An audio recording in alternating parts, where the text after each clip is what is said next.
আসসালামু আলাইকুম, সকলকে আমন্ত্রণ আনন্দ টিভি সংবাদে। আপনাদের সঙ্গে আছি আমি ছোঁয়া খন্দকার।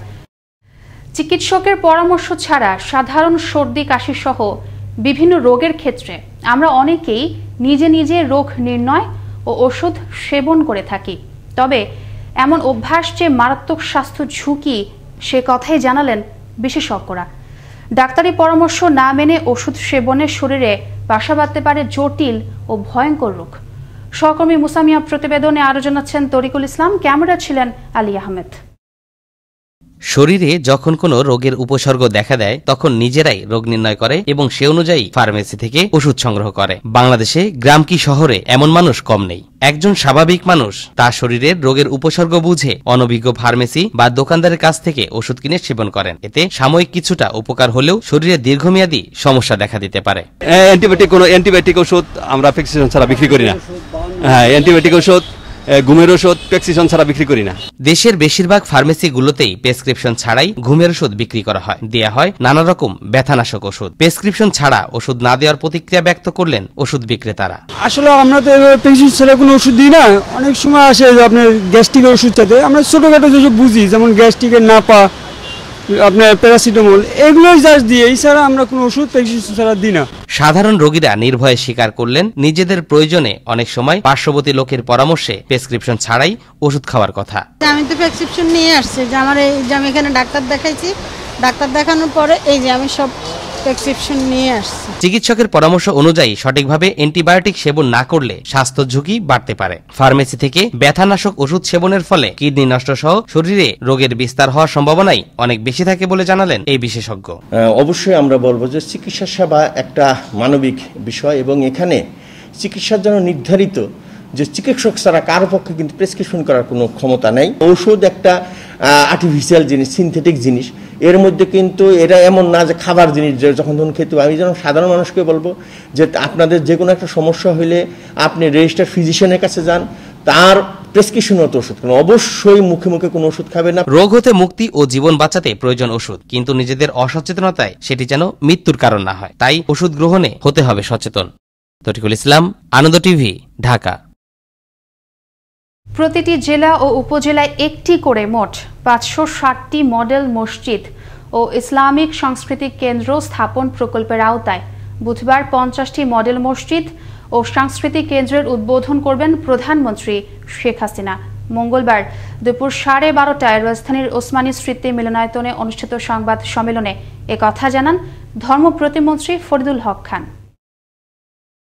সকল প্রকার স্বাস্থ্যবিধির নিয়ম মেনে অর্ধেক আসন ফাঁকা রেখে আজ থেকে নতুন করে চালু হলো আরও 19 জোড়া ট্রেন। এর মধ্যে রয়েছে 9 জোড়া আন্তনগর এবং 10 জোড়া কমিউটার মেল। বুধবার কমলাপুর স্টেশন ম্যানেজার মাসুদ সারওয়ার এ তথ্য নিশ্চিত করেন। এ সময় তিনি বলেন, মাস্ক পরিহিত ছাড়া কাউকে প্ল্যাটফর্মে প্রবেশ করতে দেয়া হচ্ছে না। এছাড়াও স্টেশনের বিভিন্ন স্থানে হ্যান্ড স্যানিটাইজার সহ নেওয়া হয়েছে কঠোর নিরাপত্তার ব্যবস্থা। পাশাপাশি অনলাইনে 25% এবং কাউন্টারে 25% টিকিট বিক্রি করা হচ্ছে। আজকে আবার নতুন করে 9 জোড়া আন্তনগর ট্রেন এবং 10 জোড়া মেল কমিউটার ট্রেন চলাচল শুরু করেছে। আর আমরা সবচেয়ে বেশি গুরুত্ব দিচ্ছি আপনার স্বাস্থ্যবিধিটাকে। কোনো অবস্থাতেই কেউ স্বাস্থ্যবিধি লঙ্ঘন করে ট্রেনে বহন করতে পারবে না, সেই ব্যবস্থাটুকু আমরা করেছি। উইদাউট মাস্কে আমরা কাউকে এন্ট্রি দিচ্ছি না। আপনারা দেখতে পেয়েছেন আমাদের সামনে বেসিন আছে হাত ধোয়ার জন্য, সামনে স্যানিটাইজার দেওয়া আছে এবং আমাদের প্রত্যেকটা ট্রেন জীবাণুনাশক স্প্রে করে আমরা সেটাকে জীবাণুমুক্ত করছি। ঢাকা মুন্সিগঞ্জ রুটের প্রধান সড়কে মুক্তারপুর ব্রিজের রেলিং ভেঙে একটি ওষুধ কোম্পানির কভার্ড ভ্যান নিয়ন্ত্রণ হারিয়ে নিচে পড়ে যায়। বুধবার সকালে কভার্ড ভ্যানটি সেতুর ওপর ব্যাটারি চালিত যাত্রীবাহী একটি অটোরিকশাকে বাঁচাতে গিয়ে নিয়ন্ত্রণ হারিয়ে ব্রিজের নিচে পড়ে যায়। এতে পথচারী সহ আহত হন 4 জন। আহতদের আশঙ্কাজনক অবস্থায় ঢাকা মেডিকেল কলেজ হাসপাতালে পাঠানো হয় বলে জানায় পুলিশ। নোয়াখালী পৌর শহরের করোনা আক্রান্ত রোগীদের চাহিদা অনুযায়ী খাদ্য, অক্সিজেন ও ওষুধ পৌঁছে দেবে নোয়াখালী পৌরসভার প্রায় 1.5 শতাধিক স্বেচ্ছাসেবক। বুধবার সকালে পৌরসভা কার্যালয়ে এক আলোচনা সভায় একথা জানান পৌর মেয়র শহীদুল্লাহ খান সোহেল।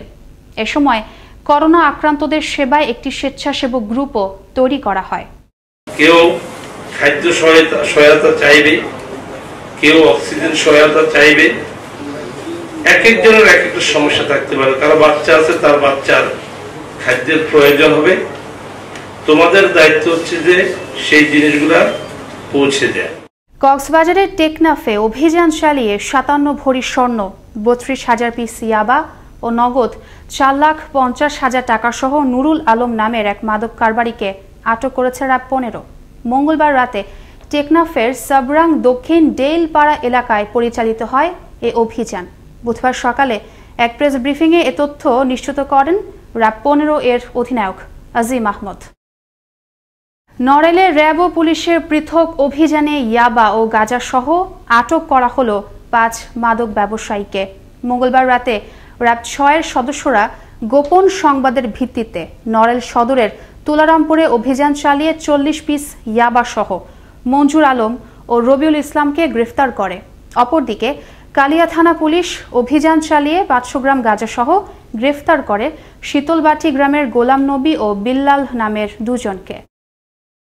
মঙ্গলবার সন্ধ্যায় সিরাজগঞ্জের চৌহালিতে যমুনা নদীর অংশে ইঞ্জিন চালিত নৌকাডুবির ঘটনায় উদ্ধার করা হলো এক শিশুর লাশ। এখনও নিখোঁজ রয়েছে শিশুসহ 2 জন। মঙ্গলবার সন্ধ্যায় একটি ইঞ্জিন চালিত ছোট নৌকায় 15 জন যাত্রী নিয়ে যমুনা নদীতে প্রচণ্ড ঢেউয়ের কবলে পড়লে তলিয়ে যায় নৌকাটি।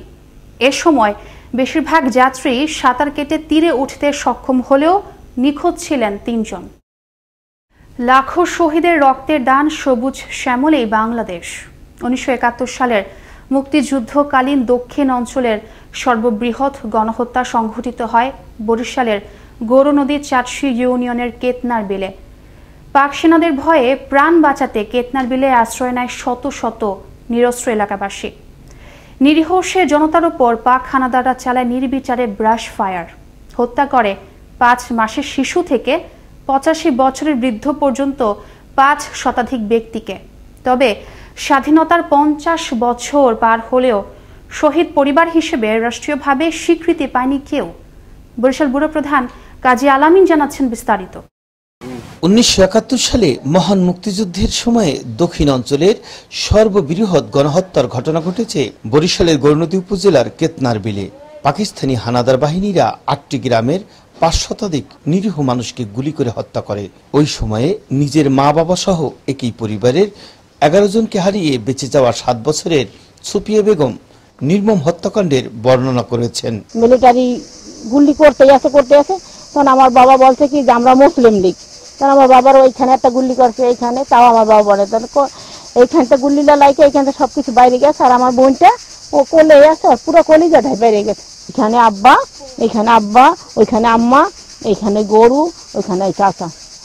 সেদিন কয়েকজন প্রত্যক্ষদর্শী জানিয়েছেন পশ্চিমা হানাদারদের ভয়ে প্রাণ বাঁচাতে পালানোর সময়ে রাজাকারদের সহায়তায় নির্বিচারে গুলি করে পাক সেনারা। যারে পাইছে সামনে গুলি করছে। আমাদের বাড়িতে সেখানে 10 জন লোক মারা যায়। 10 জন আমার এই মুহূর্তে হয় 10 জন বা 11 জন। আব্বা আম্মা তো হয়ে দিছে, আমার আরেক চাচের ছিল হে, আর ওখানে আমার আরো এক চাচা ছিল হে মারা গেছে, অনেক লোক মারা গেছে ওই জায়গায় আর কি। স্বাধীনতার 50 বছর পরে শহীদদের স্মরণে স্মৃতিসৌধ নির্মাণ হলেও রাষ্ট্রীয় মর্যাদার স্বীকৃতি পায়নি কেউ। যারা জীবিত আছেন ওনার সন্তানরা যেন শহীদ পরিবারের স্বীকৃতিটা অন্তত পায়। মাননীয় প্রধানমন্ত্রীর কাছে আমাদের আকুল আবেদন হচ্ছে শহীদ পরিবারের যাতে একটা স্বীকৃতি পাওয়া যায়। তবে শহীদদের পরিবারের পক্ষ থেকে লিখিত আবেদন করলে মাননীয় প্রধানমন্ত্রীর কাছে বিষয়টি উপস্থাপন করা হবে, জানিয়েছেন জেলা প্রশাসক জসিমউদ্দিন হায়দার। আপনাকে অনুরোধ করব আপনার মাধ্যমে যারা আমাদের এই সূর্য সন্তানরা রয়েছে তাদের পরিবারের স্বজনদেরকে আপনি বলবেন যে একটু দয়া করে যেন তারা একটি লিখিত একটি পত্র যেন আমাদেরকে দেয়, যেটি আমরা মাননীয় প্রধানমন্ত্রী বরাবর আমরা পৌঁছে দেব যে তাদের এই চাওয়াটা। 1971 সালে মহান স্বাধীনতা যুদ্ধে পশ্চিমা পাক বাহিনীরা একই পরিবারের 11 জনকে গুলি করে নির্মমভাবে হত্যা করেছে। সেক্ষেত্রে অর্থবিত্ত নয়, রাষ্ট্রীয় মর্যাদার স্বীকৃতির দাবি জানিয়েছেন সরকারের কাছে এই শহীদ পরিবার। কাজী আলামিন, আনন্দ টিভি, গৌরনদী, বরিশাল। করোনা সংক্রমণ রোধে নাটোরে শুরু হলো সপ্তাহব্যাপী লকডাউন। বুধবার সকাল 6টা থেকে শুরু হওয়া এ লকডাউন সফল করতে মাঠে নামে জেলা প্রশাসন ও পুলিশ। শহরের গুরুত্বপূর্ণ মোড়গুলোতে গণপরিবহন ও মানুষজনের চলাচল নিয়ন্ত্রণে তৎপর থাকে পুলিশ। এদিকে নাটোরের সিভিল সার্জন ডাক্তার কাজী মিজানুর রহমান জানান, গেল 24 ঘন্টায় স্থানীয়ভাবে 168 জনের নমুনা সংগ্রহ করলে এর মধ্যে 44 জনেরই করোনা পজিটিভ ধরা পড়ে। গাইবান্ধার গোবিন্দগঞ্জে হিসাব নামের এক কৃষক লীগের নেতার বাড়ি থেকে টাইম বোমা সদৃশ্য বস্তু উদ্ধার করল পুলিশ। বুধবার সকালে উপজেলার কামারদহের দাঁড়িয়াপাড়া গ্রাম থেকে উদ্ধার করা হয় টাইম বোমা সদৃশ্য এই বস্তু। ঘটনার সত্যতা নিশ্চিত করে গোবিন্দগঞ্জ থানার ভারপ্রাপ্ত কর্মকর্তা AKM মেহেদী হাসান জানান, তদন্ত করে উদ্ঘাটন করা হবে প্রকৃত ঘটনা। গাজীপুরে কিশোর গ্যাং অপরাধ দমনে ও নগরীর প্রত্যেকটি বাড়ি সিসিটিভি ক্যামেরার আওতায় আনার ব্যাপারে অনুষ্ঠিত হল জনসচেতনতামূলক মত বিনিময় সভা। মঙ্গলবার জিএমপির বাসন থানাধীন এলাকার 17 নম্বর ওয়ার্ডের বিট পুলিশিং কার্যালয়ে এ সভা অনুষ্ঠিত হয়। এ সময় উপস্থিত ছিলেন বাসন থানার ভারপ্রাপ্ত কর্মকর্তা মালেক খসরু ও স্থানীয় ওয়ার্ড কাউন্সিলর রফিকুল ইসলাম সহ গণ্যমান্য ব্যক্তিবর্গ। কিশোর গ্যাং বলতে আমরা আমার বিশেষ করে আমার বাসন থানা এলাকা সহ গাজীপুর মেট্রোপলিটন থানা এলাকায় আমাদের মাননীয় কমিশনার স্যারের নেতৃত্বে কোনো ধরনের কিশোর গ্যাংয়ের কোনো উৎপত্তি আমরা হইতে দেব না। আমাদের এলাকায় প্রত্যেকটা বাড়িতে বাড়িতে একটা করে সিসি ক্যামেরার ব্যবস্থা করে দেওয়ার জন্য। এই ছিল এখনকার মতো। আনন্দ টিভির সংবাদ দেখুন প্রতিদিন বিকেল 5টা 30 মিনিট এবং রাত 9টা 30 মিনিটে। আনন্দ টিভির সঙ্গে থাকার জন্য সকলকে ধন্যবাদ।